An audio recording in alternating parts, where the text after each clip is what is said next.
is Owen Dennis. I'm the creator of Infinity Train. I'm Madeline Careyfell. I'm the supervising director on Infinity Train. I'm Justin Michael, and I wrote this episode.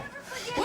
Woo! First off, corrections. Okay, yeah, we'll start with corrections. Okay, so earlier in the episode 4 commentary, Come on, keep it going, keep it quick. Lindsay attributed the joke that, oh, he can't speak just like Atticus to Owen, when later Alex corrected us. He came up with the joke. Also, Justin. I really liked writing this episode. Want to maintain journalistic integrity on this commentary track. We do. This was boarded by Sam, Funny Guy, Spina, Kelly, Emotionally Devastating Moments, Purdue. Yeah. What a team.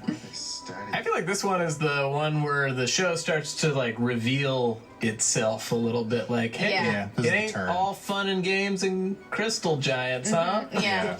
Me? Like, there's definitely stuff in each episode that you need to build up to it, but this one is the first one where it's like pulling back the curtain a bit. I'm pretty proud of this episode because it's like the one that gets really in depth on a bunch of emotional stuff that it feels like you don't often get to go that in depth on those sorts of things, especially in like kids No, this felt very cartoons. cathartic. It's like explicit with Yeah. the things that it talks about. Well, it was. I also came from a family of divorce, so I feel like I never saw this kind of stuff in animation when I was a kid. So getting to write it and the fact that it exists makes people feel less alone, I think. Mm-hmm. And the divorce scene itself was actually pulled from the pilot. I think you guys mentioned it in one of the other commentaries, but it was from the original pilot that you and Cole and Maddie. The first episode, yeah. Or is it not? Sorry, not the pilot. it's okay. But so that was almost word for word the same conversation. I tweaked some stuff, and Tulip is reflecting what she's learned, but Yeah. it was all kind of there. Explore the kismet that brought us. I love the cat. I got to learn what yeah. the word kismet means. Oh yeah, I learned it because of a musical of the same name. I love learning new words in this show. Yeah. So here we are. I do it. But Well, Chekhov's thumb. there we go. But weirdly, never shows up again. No, that's it. Yeah, that's it. Halfway That's the last through the time I make a season. joke about it. We definitely talked about trying to fit it into later episodes, but it's just like, we gotta get this story moving. Yeah, I don't like have what- time for this thumb. I'm trying to figure out what would be the conductor be going like, where's my thumb? I can't hold this pipe to hit you with it. I remember a friend of the show, Jeff Trammell, mentioned when he saw this season, he thought that the thumbs were going to lead to some big reveal. He was like, all right, this is part of a conspiracy. It's all going to come around. No, we just thought it was funny. It was just a bit. I remember being excited to have a vertical car. I was like, oh, there should be a car that's Yeah. vertically oriented. And that was something we talked about before it was designed. Yeah. That was definitely cool. A lot of people did a lot of good work filling out this very full space. Yeah. Doing a room full of a bunch of junk is a very hard thing to design and paint and all that sort of stuff.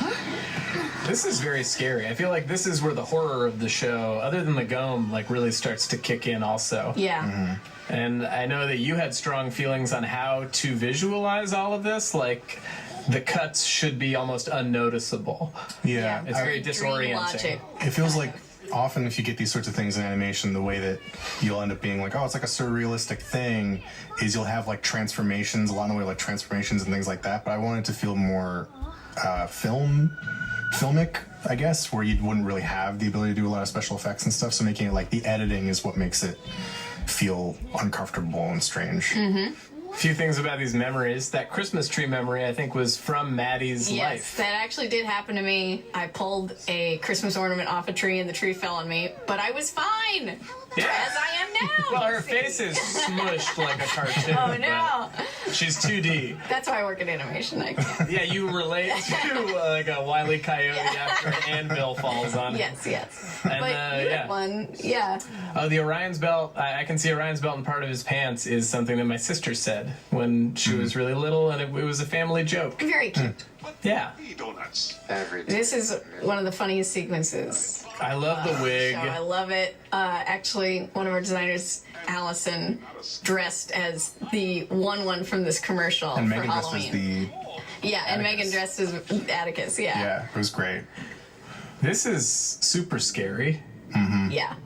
I feel like it's the only jump scare we really have if you aren't expecting it, or maybe that.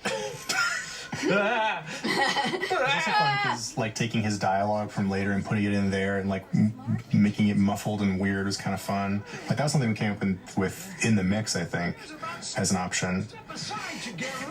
For this scene, I think we were trying to make it in the board city. We were like trying to push the happy memories are really happy, and it's like I don't know what else could we add. And then I think I just wrote on everyone's sweaters, "Family forever." I love Yeah, it. right. Yeah, it's happy. This is all real creepy. This is feels like kind of Cronenberg, Yeah, at least was I was pulling from.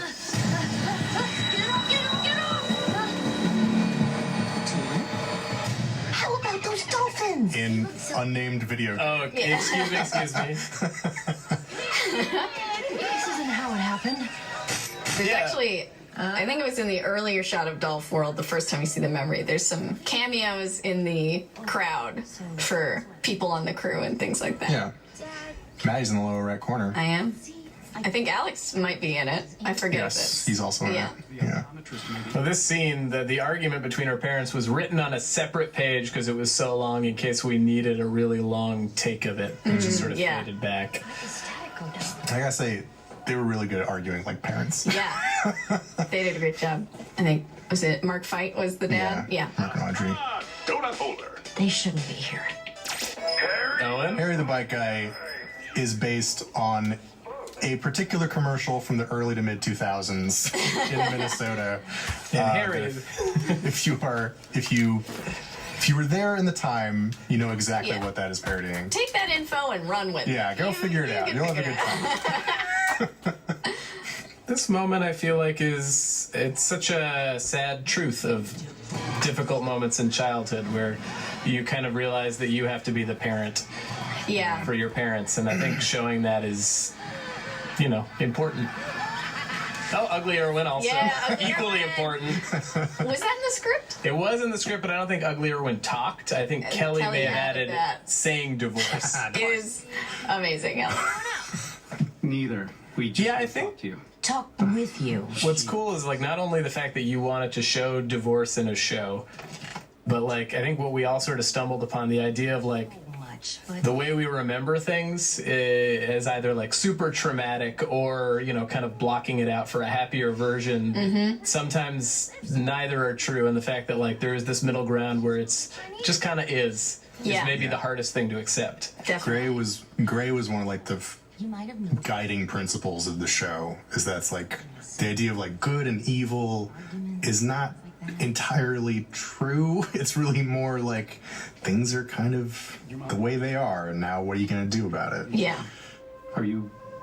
Okay. Yeah, there's a lot of like kind of like smaller moments of humanity here that I feel like sort of go along with this idea of like just stuff you don't see in cartoon. Like even this shot of like tearing at the piece of paper, having an insert of that is It's not that simple. feels very real. Yeah. It's not that simple, bud. Yeah, it is. I think Kelly did a great job wording the scene. Yeah, Kelly always wanted the really emotional, dark stuff. Yeah. Sort of. She also complained about it. Yeah, she was like, why do I always get the sad stuff? It's like, you could have taken the other half of the episode where the jokes You have the were. choice. You can take whichever half you want. But you can still send her your tears. That Yeah. she posted about it. Yeah, P.O. Box. We just want you to understand. I understand perfectly. Things were fine, but then you decided to change everything. That's definitely what happened. But knowing it sure doesn't feel any better. Just That's therapy, baby. This is a trauma train. I don't think we've ever really, Watch that tape without thoroughly sniffing it first. I like the idea that Atticus wanted to sniff the tape. Yeah. He was like, just let me get one good smell, Tulip. Don't be such a stingy tape owner. Stink hoarder. And this is kind of a fun moment because I feel like this is where we sort of undercut the idea of the mystery, where Yeah. people are like, "What's it going to be? What does the number mean?" And we tell you in this Yeah. episode.